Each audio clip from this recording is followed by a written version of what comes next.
अनुराग के साथ हमें इस शरीर में परिवार के बीच एक सुनहरा जन्म मिलता है।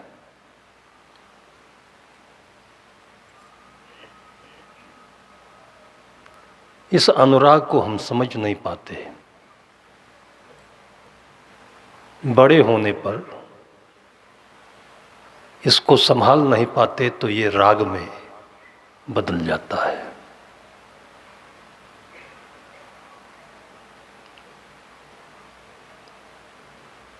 फिर राग हमारे जीवन को इतनी गहराई में ले जाता है कि जहाँ से हम किसी भी भांति से सीढ़ी लगाकर ऊपर नहीं चढ़ पाते।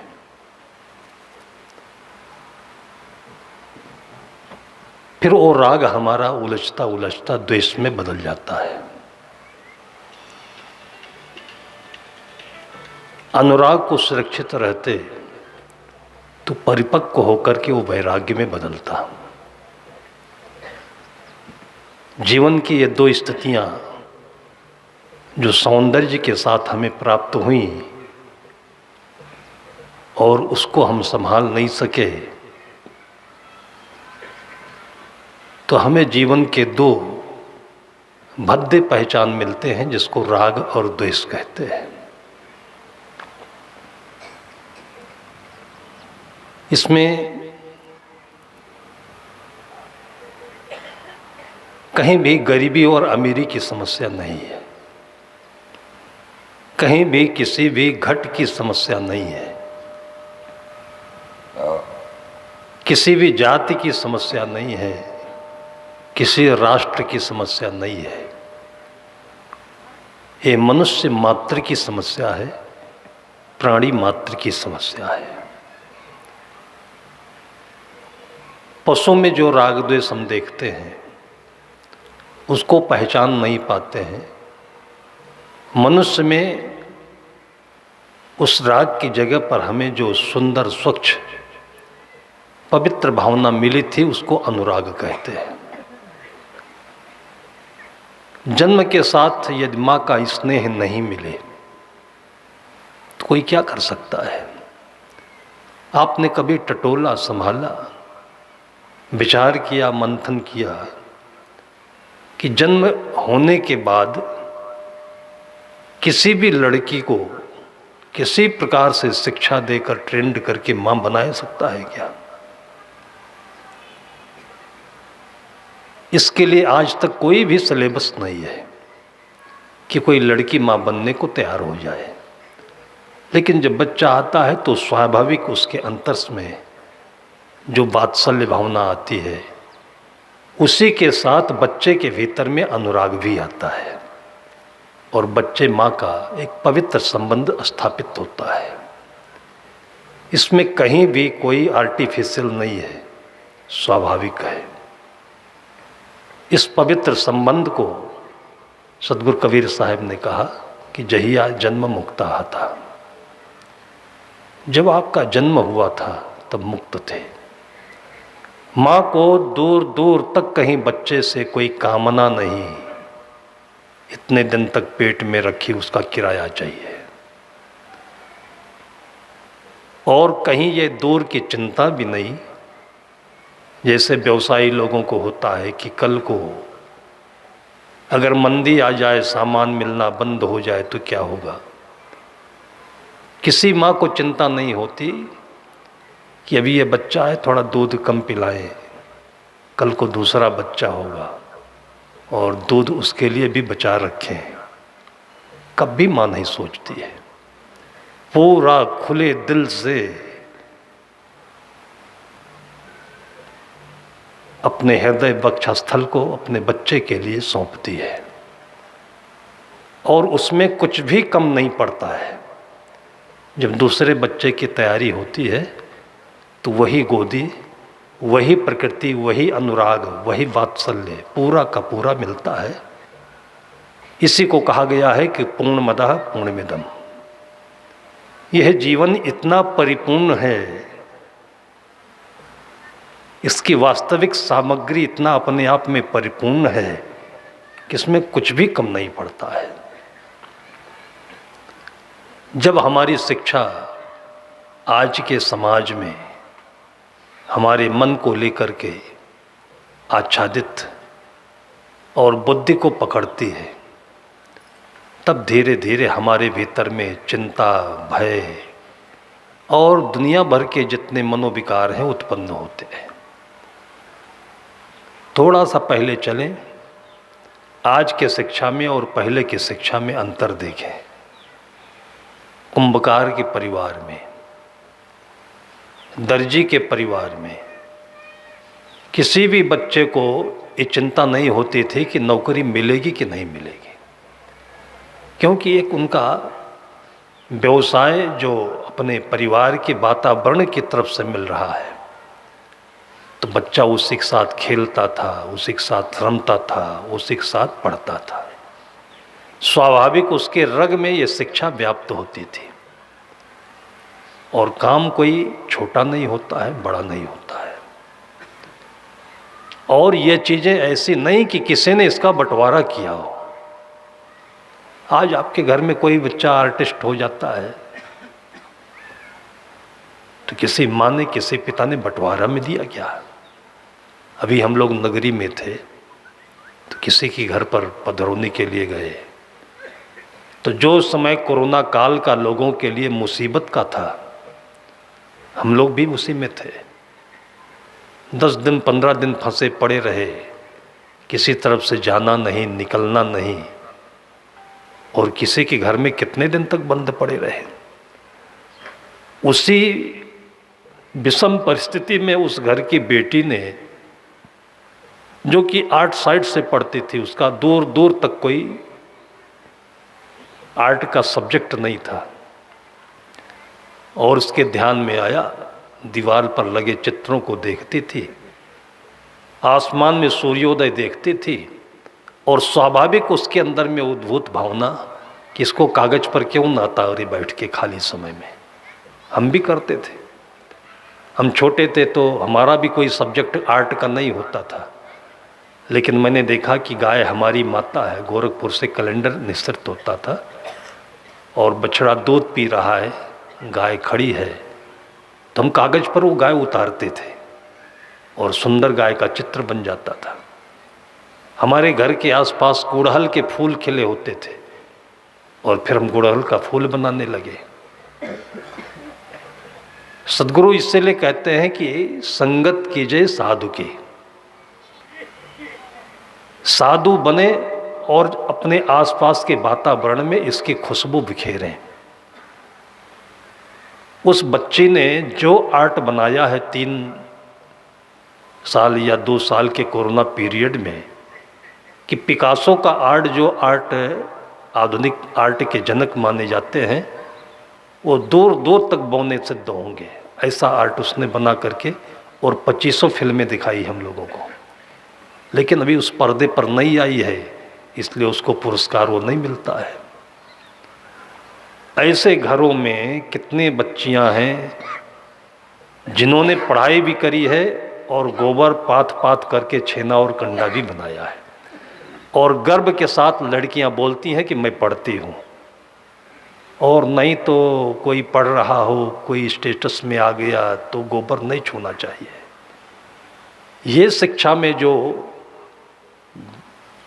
विषम भावनाएं पैदा की गई, और वहीं से हमारी शिक्षा जहरीली बनी है कि ये काम छोटा है, मिट्टी हाथ में नहीं लगना चाहिए, कीचड़ पैर में नहीं लगना चाहिए, और जब कीचड़ नहीं लगे, मिट्टी नहीं लगे, तो दूध कहाँ से मिले। सभी लोग निर्भर होने लगे कि दूध खरीद कर पिएंगे। सब लोग सोचने लगे दूध खरीद कर पिएंगे, तो दूध कहाँ से आएगा। उस दूध का दूर दूर तक कोई उपाय नहीं है। सभी लोग सोचे कि हम आम खरीद कर खाएंगे, तो आएगा कहाँ से आम। और ये भी सोच लीजिए कि जो खरीदा हुआ दूध है, अगर वो 100% शुद्ध भी हो, तो केवल दूध फायदा नहीं करता है। कितने लोगों को दूध से एलर्जी होती है, झाड़ा होता है, हजम नहीं होता है। दूध जहाँ से मिलता है उस गाय का संसर्ग भी फायदा करता है, तब दूध हजम होता है। आंवला जहाँ से मिलता है, आम जहाँ से मिलते हैं, उस पौधे के नीचे जाइए, उसमें पानी डालिए, उसके पास बैठिए, कुछ श्रम करिए, तब पूर्ण लाभ उसका मिलता है। और अगर केवल इन चीज़ों के पाने से लाभ मिलता तो बड़े बड़े पैसे वाले घर में ही जूस भी पी लेते हैं, दूध भी पी लेते हैं और सारी चीज़ें पा लेते हैं और फिर अस्पताल भी जाते हैं। जितने में आपकी पूरी एक जिंदगी चल जाए उतना उनका अस्पताल में एक बार में खर्चा हो जाता है। और ऐसे आप देखिए तो बढ़िया हट्टा कट्टा लड़का है, काम भी करता है, साइकिल भी चलाता है और खेत से हरा चारा ला रहा है, गन्ना ला रहा है, घर में पशु खिलाता है, पढ़ने भी जाता है और उसके बाद पता लगता है कि कभी डॉक्टर हो गया, कभी कलेक्टर हो गया। इन चीज़ों की जो हम लोगों के भीतर में धारणा एक गहराई से बैठ गई है, इस जघन्य जातिवाद को हम लोग कभी नहीं याद करते हैं और बस ला करके हमने रख दिया। अभी प्रथम सत्र में मैंने चर्चा की थी कि ढोल गंवार शूद्र पशुनारी सकल ताड़ना के अधिकारी। तो उत्तर प्रदेश में किसी पार्टी के एक मुख्य नेता ने पत्रकारों को जवाब दिया है कि इस ताड़ना का अर्थ हम विधानसभा में पूछेंगे, ताड़ना का अर्थ विधानसभा में पूछेंगे। प्रश्न पूछने की जगह तो गुरुजनों के पास में है। गुरु के अलावा कोई समाधान नहीं दे सकता है, उत्तर दे सकता है और उत्तर में और समाधान में अंतर होता है। दोनों चीज़ें एक नहीं होती है। उत्तर उसे कहते हैं जिसके बाद फिर से प्रश्न का उदय होता है और समाधान उसे कहते हैं जिसके बाद फिर जीवन में शंकाएं ही समाप्त हो जाती है। इसका कोई उत्तर नहीं होता है। तो ऐसी जगह पर जाकर के बैठे सदगुरु कहते तई साहब के लागो साथा दुई दुख मेट के हो सनाथा। तो समाज में उपद्रव करेंगे, समाज को भड़काएंगे तो आग लगेगी तो अपना भी घर जलेगा। भाई राजनीति में जो होता है, ये जितना भी हिंसा हो रहा है, जितना अत्याचार हो रहा है, इसके शिकार राजनेता भी तो होते हैं। उन्हीं की आहुति जाती है, उन्हीं की बलि जाती है, उसमें उनके बच्चे बिगड़ते हैं। ऐसी बात नहीं कि कोई चालाकी से और बुद्धि लगा करके और कहीं ऊंचे पद पर पहुंच गया, खूब पैसा कमाया तो सुखी रहेगा। बड़े घर के बिगड़ेल बेटे आए दिन अखबारों में आते रहते हैं कि जो जितने ही अच्छे और संपन्न घर के लोग हैं उतने ही बर्बाद हैं स्वभाव से, आचरण से। और हम लोग सोच नहीं पाते तो उन्हीं की नकल करते हैं। जातियां कोई भी बनाई नहीं गई किसी के द्वारा। इस समाज का कोई भी मुखिया कभी नहीं होता है और बनाई गई तो आज देखिए साधु लोग सभी एक मंच पर बैठ करके एक आश्रम में सबको साधु बनाना चाहते हैं। अगर इसको आप एक जाति समझ ले कि सभी साधुओं के चरण स्पर्श किए जाते हैं, इनको पूजा मिलता है, इनके पास में सुख है, शांति है, सब कुछ है, और आपको हम बताएं कि हम रेल गाड़ी से यात्रा में थे तो उसी समय में कोई 12-14 साल का लड़का रहा होगा, घुटनों के बल टेकते टेकते, और ऐसा लगता था कि उसका पैर एकदम से झूलता है, लंगड़ा है दोनों से, और आकर के सामने बैठा और हाथ सामने कर रहा है। मैंने पूछा क्या चाहिए? बोला पैसा। मैंने कहा क्या करोगे? तो बोला भूख लगी है। तो हम लोगों के पास पूड़ी मिठाई ये सब चलते समय भक्तों के यहाँ से मिलता है, उसको रास्ते की यात्रा में रखते हैं। साथी से कहा कि इसको मिठाई दो, फल दो, पूड़ी दो, भूख लगी है। जब पूड़ी निकालने लगे साथी तो हाथ पीछे कर लिया, कहा ये पूड़ी नहीं चाहिए, मुझको पैसा चाहिए। मैंने कहा पैसा चाहिए तो पैसा 10 रुपये 20 रुपये में क्या करोगे? इतना पैसा हमारे पास नहीं है। तुम ऐसा करो कि चलो मेरे साथ। मैं इतने साथी से कहा कि इसको कपड़ा निकाल करके बदलो, अच्छे कपड़े पहनाओ, साथ चलेगा, और कल ही चल करके तुमको आश्रम पर सारी ज़मीन रजिस्ट्री करा देते हैं, तुम आश्रम के मुखिया बनोगे, महंत बनोगे। जैसे अपने साथी से कहा इसको नया कपड़ा पहनाओ, उसकी टांगें भी सीधी हो गई और एकदम तेजी से भागा और ट्रेन कूद करके बाहर निकल गया हो। जाति कहाँ बन पा रही है? एक जाति बिल्कुल कि एक साधु है, गृहस्थ है, कोई भी साधु हो सकता है। आश्रम जितने पड़े हुए हैं, यहाँ जितने संत बैठे हुए हैं, सब ये पछता रहे कि इतना बड़ा आश्रम कौन देखेगा अगली पीढ़ी में, और कोई इसको संभालने वाला नहीं दिखता है। बात यह है कि ये विभिन्न प्रकार की जो धारणाएं हैं मन में, वो हमारे कर्म बनाती है। हीन भावना हमारे कर्मों को प्रेरित करती है, अहम धारणा हमारे कर्मों को प्रेरित करती है, और उसी प्रकार से फिर धीरे धीरे अपनी एक सोसाइटी बन जाती है। गांजा पीने वालों की, दारू पीने वालों की, फल खाने वालों की, साग सब्जी खाने वालों की। इस संसार तो बाजार है, इसमें सभी स्वतंत्र हैं। कोई कहीं भी जा कर के अपने जीवन को विकसित कर सकता है, खिला सकता है, सुंदर बना सकता है। कहीं किसी के लिए कोई प्रतिबंध होता ही नहीं मनुष्य समाज में। लेकिन आज हम भी अगर सतर्क नहीं रहें, सावधान नहीं रहें, तो जहाँ भी आप रहेंगे, आपके मन को लूटने वाले, ठगने वाले वैचारिक रूप से, एक कोरोना का ही इन्फेक्शन नहीं होता है, विचारों का कोरोना से भी ज़्यादा खतरनाक इन्फेक्शन होता है। और इसके साहित्य भी बहुत तमाम पड़े हुए हैं, इसके अगुआ भी बहुत सारे मिलेंगे, और ज़िंदगी को बर्बाद करके दलदल में छोड़ देंगे। कोई किसी के साथ नहीं होता है। इसलिए संत महापुरुष कहते हैं, संगत कीजिए साधु की, हरे और की व्याधि। गृहस्थी में रहना हो तो भी साधु संतों की छाया की आवश्यकता है, क्योंकि समाज उसे कहते हैं जिसमें कोई अपना नहीं होता है। चेहरे सबके वैसे हैं कि जो लोग मनुष्य दिखाई पड़ते हैं, प्रेम सब में बराबर दिखता है, आना जाना उन्हीं के बीच में रहता है, तो कैसे जिए इसमें हम? तो ऐसी परिस्थिति में जब हमारे मन को कोई सही दिशा देने वाला नहीं हो, तो फिर अंधेरे के समय में मन द्वंद्व से ग्रस्त हो, किसी प्रकार का निर्णय लेने की क्षमता ना हो अपने पास में, ऐसे समय क्या कर सकते हैं? ऐसी ऐसी परिस्थितियां आती हैं। हम आपको दो उदाहरण देकर बताते हैं। हमारे पास सुबह सुबह मैं लखनऊ जाने के लिए तैयार था आश्रम से, और यही फरवरी मार्च का महीना था। 40 किलोमीटर दूर से कोई भक्त, अयोध्या के पास उसका घर होता है, तो 10 दिन पहले कितनी चतुर माँ थी वो, कि 10 दिन पहले अपने परिवार में एक ही बेटा था, उस बेटे को लेकर आश्रम पर आई। उस समय वार्षिक कार्यक्रम था हमारे पास, तो आ करके मिली, बंदगी करी और बोली कि साहब जी थोड़ा इस पंकज को आप समझाइए, नहीं तो कुछ न कुछ ये गलत करने वाला है। वो गुमसुम रहने लगा था, अकेले में ज़्यादा रहता और हंसता नहीं, किसी से बोलता नहीं, ऐसा लगा कि डिप्रेशन में जा रहा है।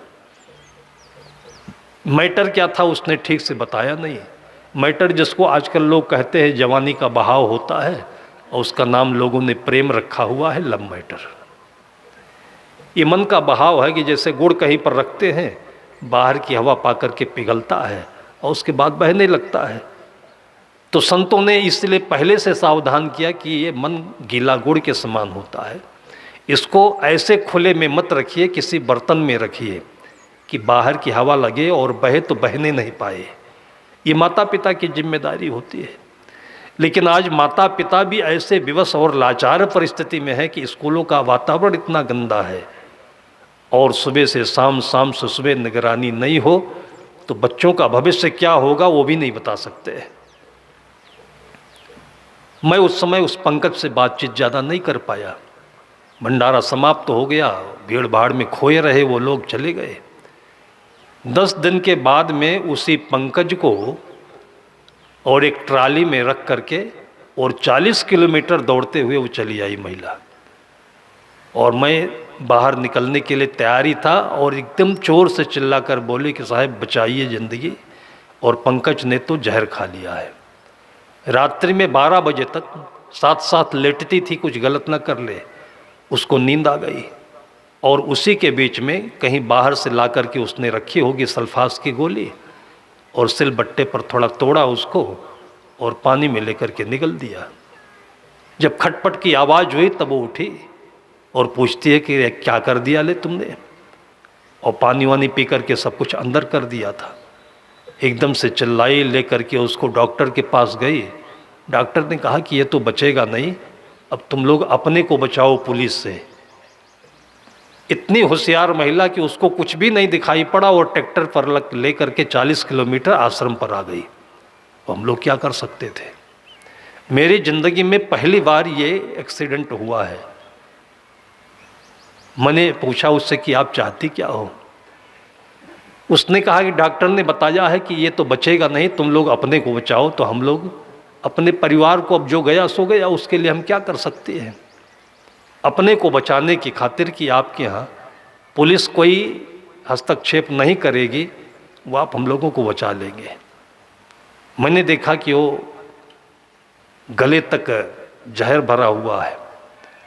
तो थोड़ा सा दिमाग में कानून आया, तो उस लड़के के अंगूठे में स्याही छाप लगा करके और मैंने एक सादे कागज़ पर उसके अंगूठे लगवा दिए कि बाद में कुछ होता है तो उसमें उससे लिखवा देंगे कि मैंने स्वेच्छा से जहर खाया है, किसी को कोई आपत्ति नहीं होनी चाहिए।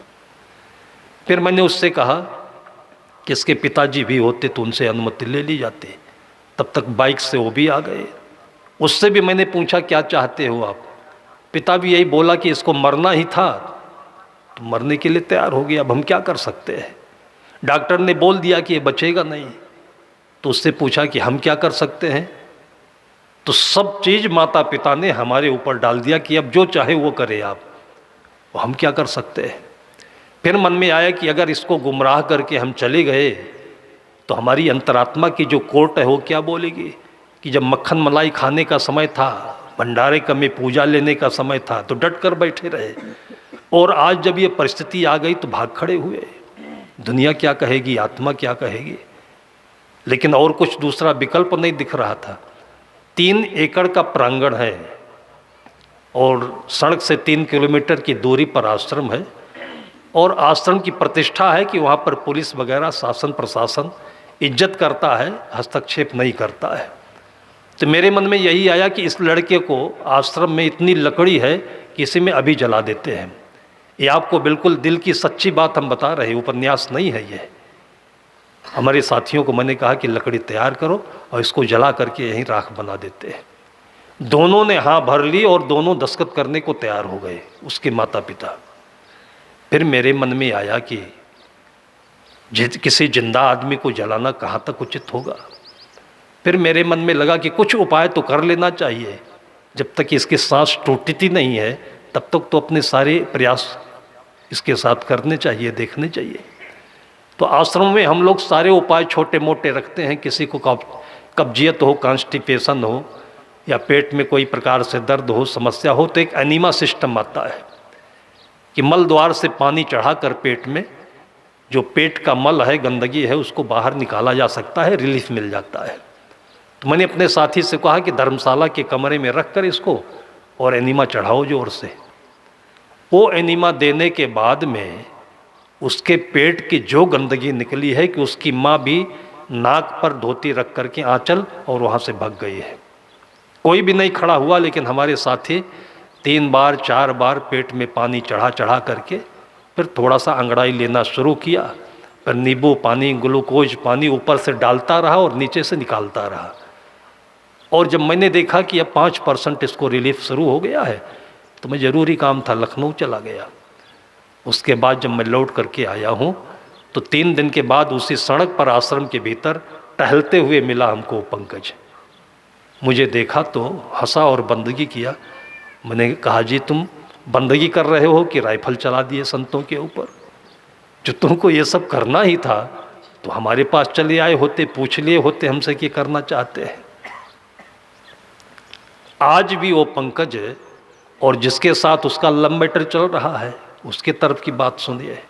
जैसे ही वो लड़की सुनी कि ये जहर खा लिया है, दूसरे दिन इरादा बदल करके दूसरी शादी कर ली उसने।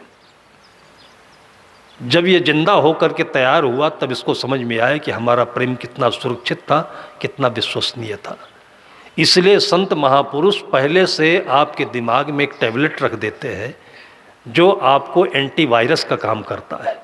आपको वो वैक्सीन लगा देते हैं कि कोरोना से भी अगर खतरनाक कोई वायरस आता है तो आपके शरीर में इतनी इम्यूनिटी पैदा करेगा, आपके दिमाग को इतना मजबूत रखेगा कि आपको किसी भी धोखा में चोट नहीं आए, किसी भी धोखा में चोट नहीं आए। और नहीं तो छोटी छोटी बात में लोग पिघल जाते हैं, फंस जाते हैं, उसके बाद उलट जाते हैं, लटक जाते हैं। आज ये चीज़ें तब बता रहा हूँ, केवल उत्तर प्रदेश की राजधानी लखनऊ में गोमती नदी है, रिवर फ्रंट के किनारे किनारे, जहाँ लोग टहलने घूमने जाते हैं। प्रति वर्ष 1000 से ज़्यादा लोग उसके अंदर में कूदते हैं, 1000 से ज़्यादा लोग। जबकि घटना मैं बता रहा हूँ, उसी के एक हफ्ते के भीतर लखनऊ के एडीएम थे, जो एडिशनल डिप्टी कलेक्टर होते हैं, एक ही बेटा था, पत्नी से कुछ खटपट हुआ और जो लोग अपनी ज़िंदगी में पैसा पा करके, पद पा करके, समृद्धि पा करके और सब कुछ भूल जाते हैं और एक तिजोरी में बंद हो जाते हैं। एक रास्ता तो हर जिंदगी में हमारी भारतीय संस्कृति ने जो उपहार दिया है कि एक रास्ता गुरु के दरबार का हमें खुला रखना चाहिए।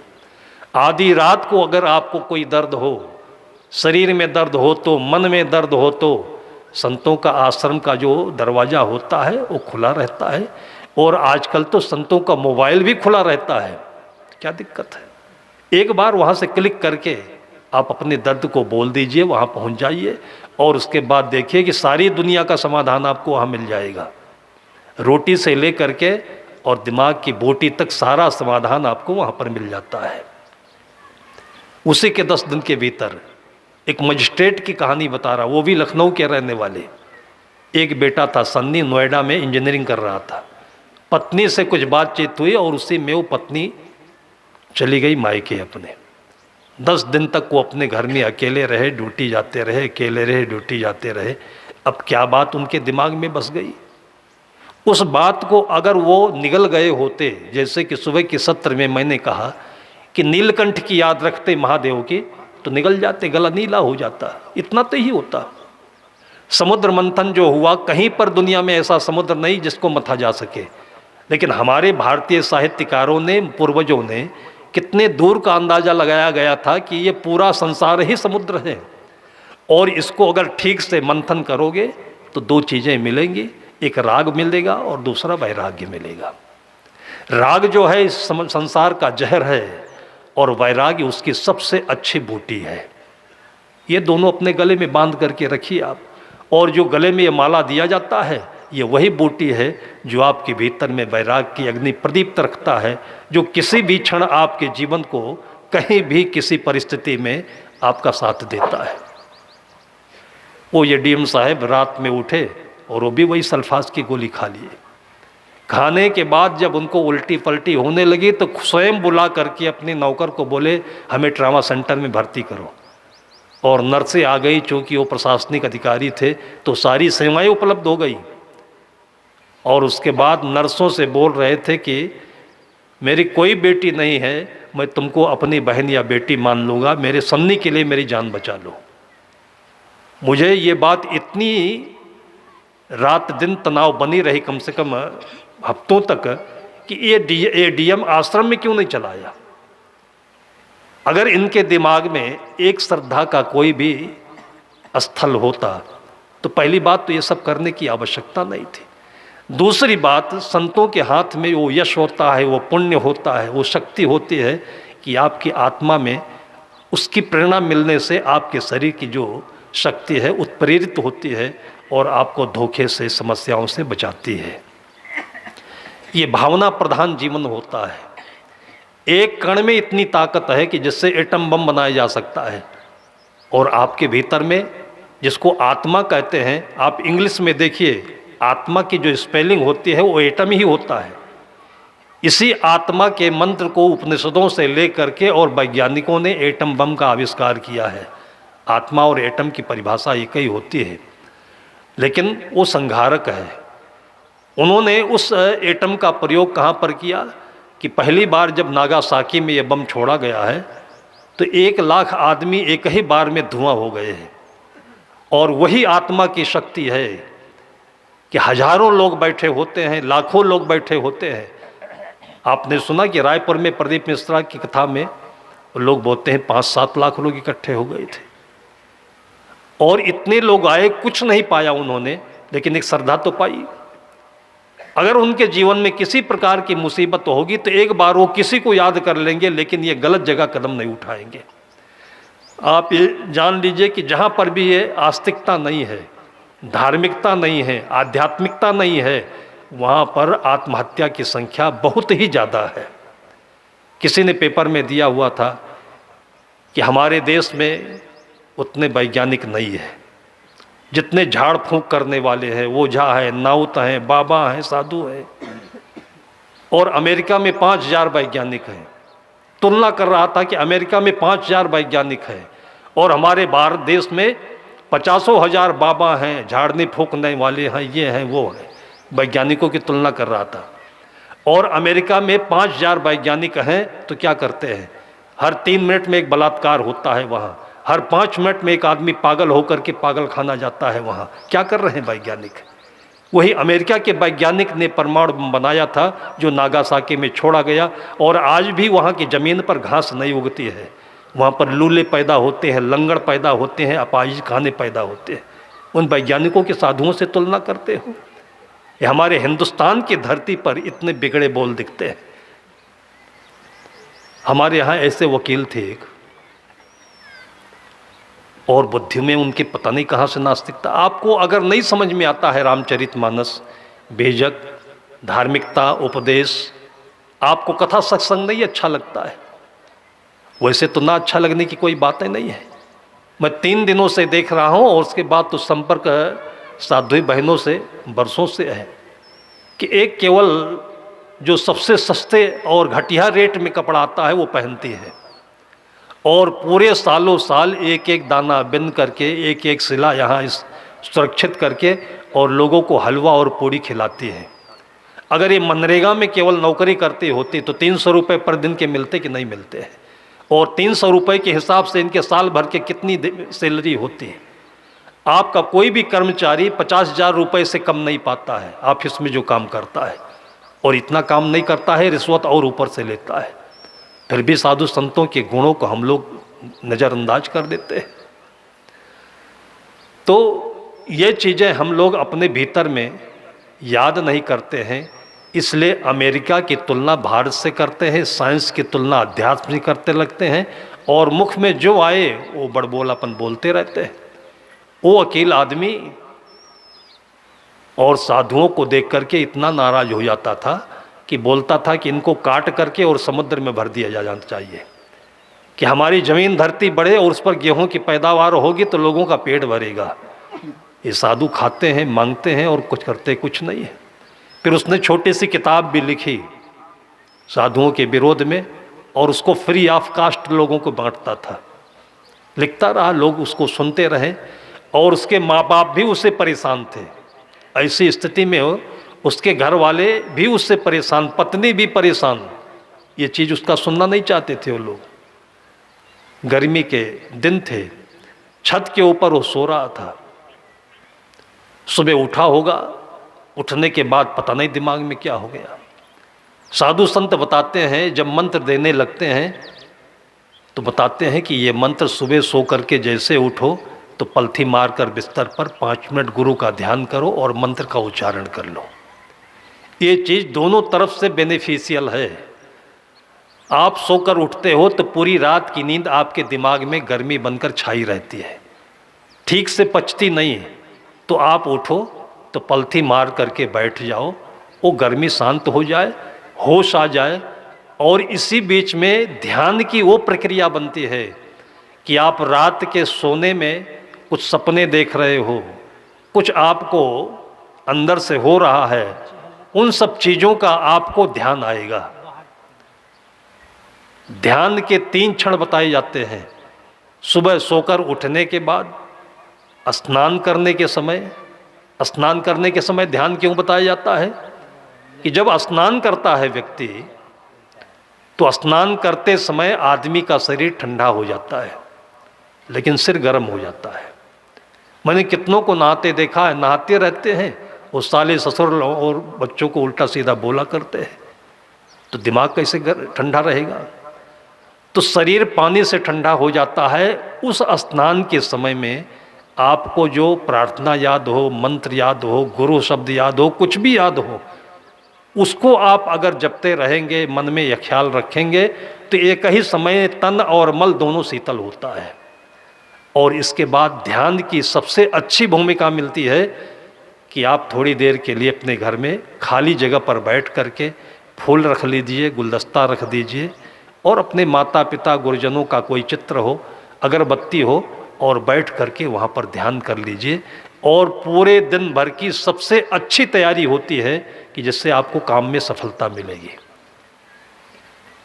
भाई आप गाड़ी पर बैठते हो, कहीं गाड़ी को लंबी यात्रा पर लेकर चलना है, तो सीट पर बैठने से पहले आप देख लीजिए कि गाड़ी में पेट्रोल है कि नहीं है, देख लीजिए कि ब्रेक सही लग रहा है कि नहीं लग रहा है। वहाँ देखना अच्छा है कि जब जाकर के किसी दीवार में ठुक गए तब देख रहे हो कि इसका तो ब्रेक फेल हो गया है, तब क्या करोगे।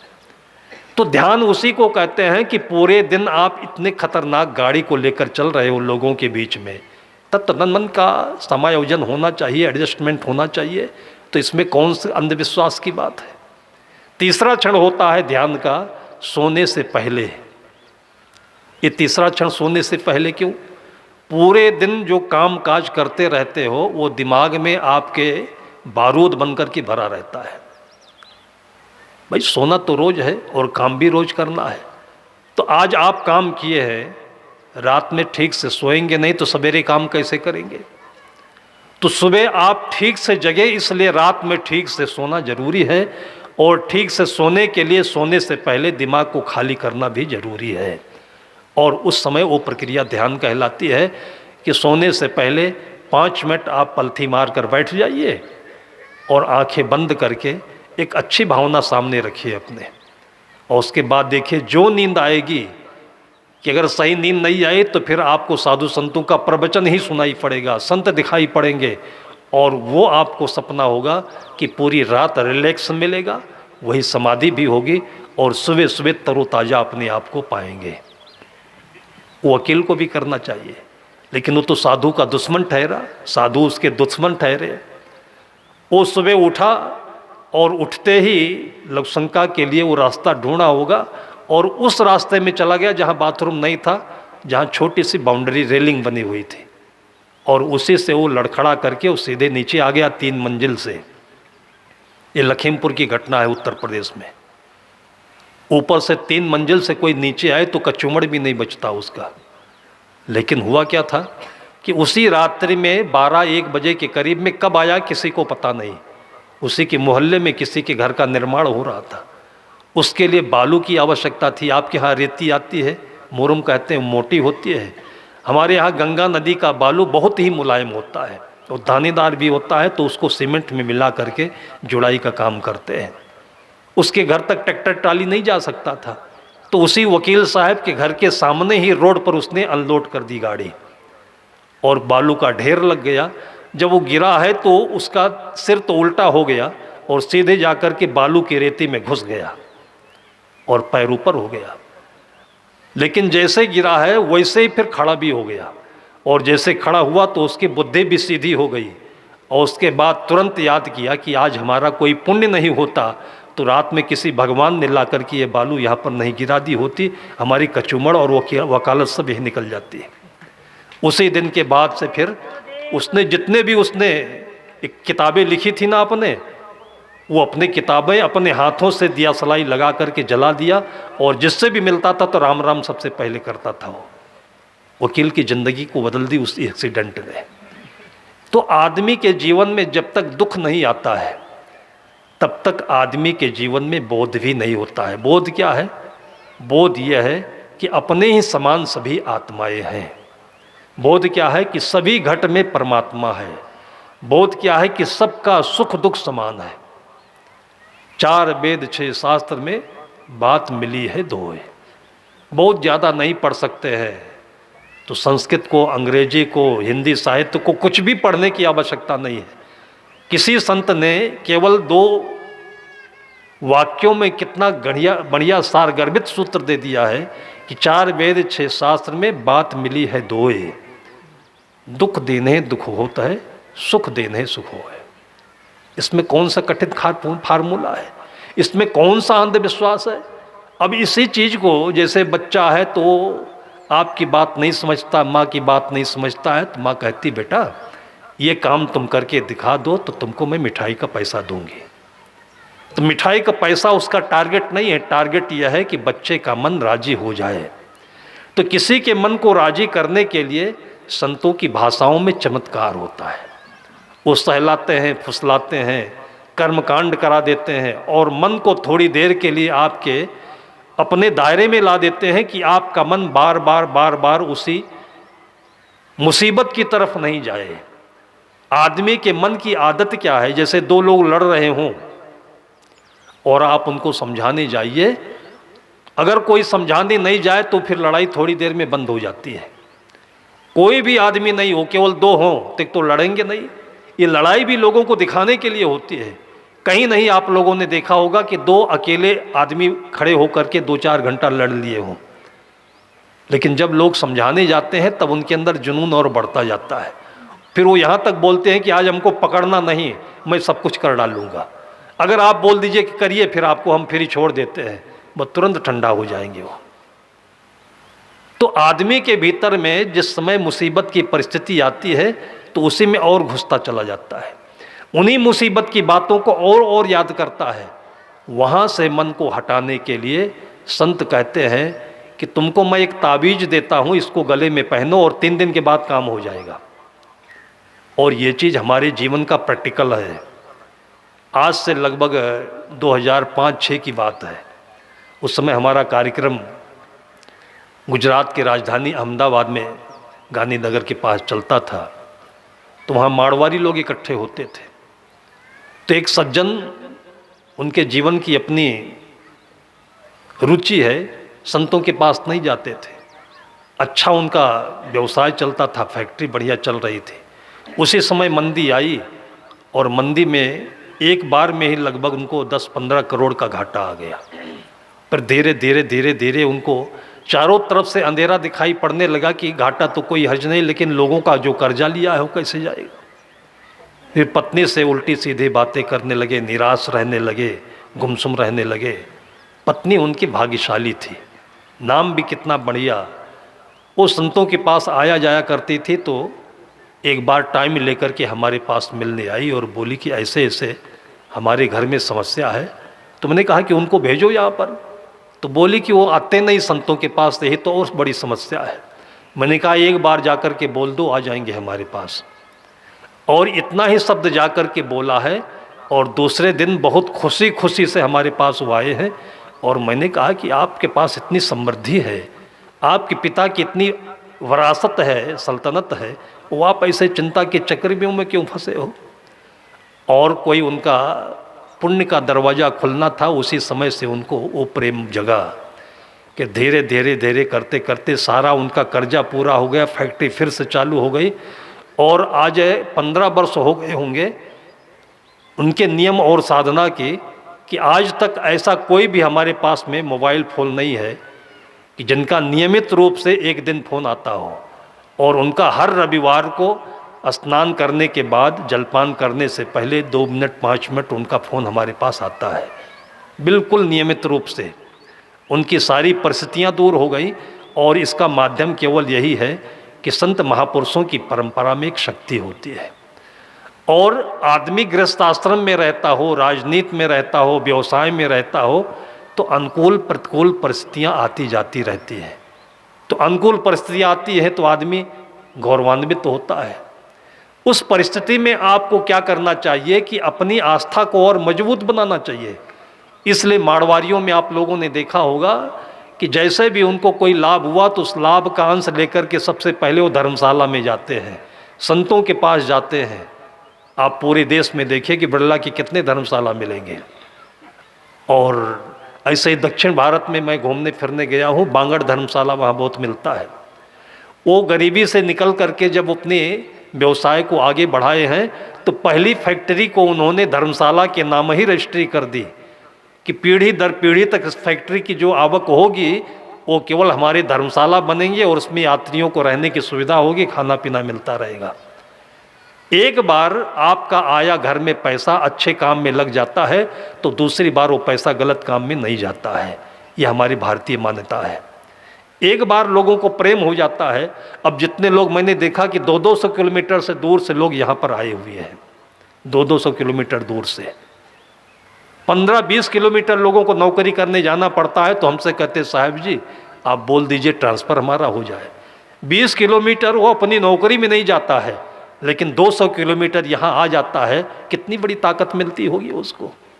इस शक्ति का हमें अनुभव करना चाहिए और इसी को आशीर्वाद के रूप में हमें अपने बच्चों के जेहन में, उनके अंतःकरण में देनी चाहिए। ये उनके जीवन की सबसे बड़ी ताकत होगी। एक रास्ता दिखा देना चाहिए जो जीवन का सबसे बड़ा, सबसे चौड़ा नेशनल हाईवे होगा जिस पर कोई ब्रेकर नहीं होगा उसके जीवन का। और उसी को कहते हैं कि बिना किसी कठिनाई के, बिना किसी असफलता के वो जीवन में ऑलराउंडर होकर के निकलता है और वही माता पिता के नाम पर 4 चांद लगाता है। सबके घर में इसी प्रकार से होनहार लोगों को देखें और उन्हीं का आशीर्वाद उनके आने वाली पीढ़ी को मिलता रहे। और ऐसे ही भगीरथ की लाई हुई गंगा में, इस सत्संग में, संतों के दरबार में सभी का कल्याण होता रहे। इन्हीं शब्दों के साथ में मैं अभी की चर्चा को यहीं पर विराम देता हूँ। बोलिए।